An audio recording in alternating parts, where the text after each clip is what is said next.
You get to the brush tool by hitting B for brush. It makes a lot of sense.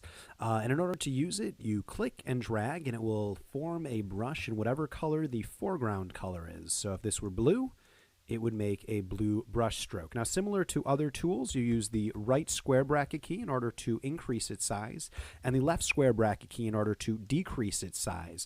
In order to, here, let's make the brush nice and big. There we go. That's nice and big. In order to decrease the hardness, you hit Shift and the square bracket key, and then it looks like this. Increase the hardness. It's the opposite of that. So I'm just going to hit Control A and press Delete to get rid of all of those things right there. Now, if you hold down Alt, you can actually get the color picker right there, so you can pick things right from the canvas. Fancy schmancy. If you right-click, you can change the size, but we know a better way to do that, and you can change the hardness, but we know a better way to do that. Also here, you can load all sorts of different brushes, and you can have all sorts of different tips. So if you wanted the tip to look like this, that's one of the options right there. But I don't want to show you the options they've already given you. I want to actually show you how you can make your own brush tip. In order to do that, you select out part of a canvas. So let's select out this part right here and make sure that it's black and white. So just kind of a black and white part of the image.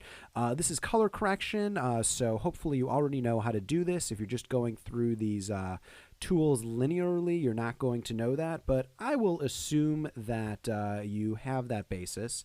If you want to create your own brush, here, let me just give this a nice little... going to right click and just make this a standard brush right here. There, that looks good to me. Looks pretty standard, and here we go. All right, so you need to grab a black and white image, something like this here. This looks pretty good. This looks even better.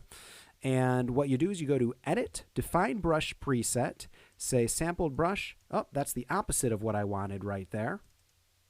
So apparently what's black becomes the brush, and what's white isn't the brush, so I'm just going to invert that, go to Edit, Define Brush Preset, say OK, and now we have a brush that looks like this. So let me just swipe this around, and we have a brush that looks like this. Now, this doesn't look that great, and it doesn't look like, you know, the shape of it as I want it to.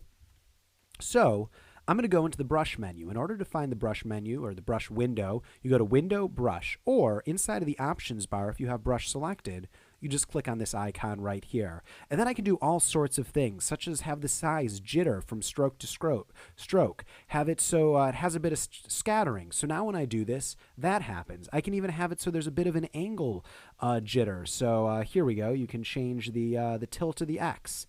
Have that jitter a little bit. So here we go, shape dynamics.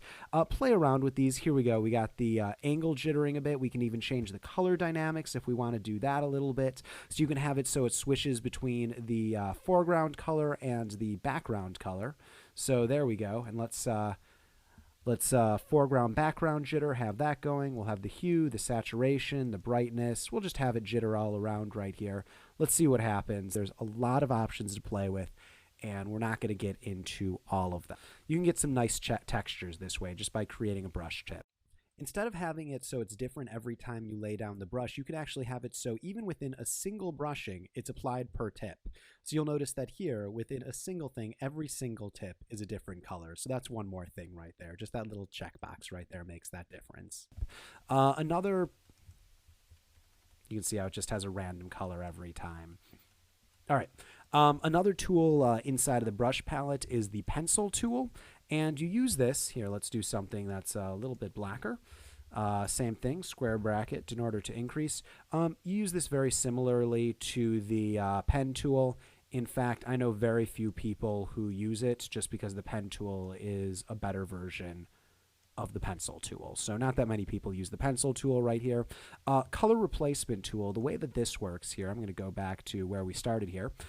Color replacement tool is rather than just doing a color, say the color red, is it replaces part of the image's color to that. So you keep all of the texture, but it just replaces, and you can set it to all sorts of different modes. Color is the one that you expect standard. Again, very few people use this. It's just a fun thing that's possible. And then the mixer brush is pretty neat. What it allows you to do is instead of just drawing in red, it will combine red with whatever the colors that are already there are. So it's a lot more similar. It's a lot more similar to what it's like when painting on a canvas. So let's say I were to add some blue into this. Here we go. You can see that it actually mixes these colors together. And that's what the mixer brush does. It mixes the colors together. And you probably want more of a natural edge for this just to get it working there. Obviously, there is a lot more to say about the mixer brush, but that goes a lot deeper into painting. And let's not talk about that. So those are the basic differences of the various brush tools right there. For the full 4-hour Photoshop crash course, click on the link below. And to get more of the tools, just click on this link inside of the video itself. Thanks for joining me.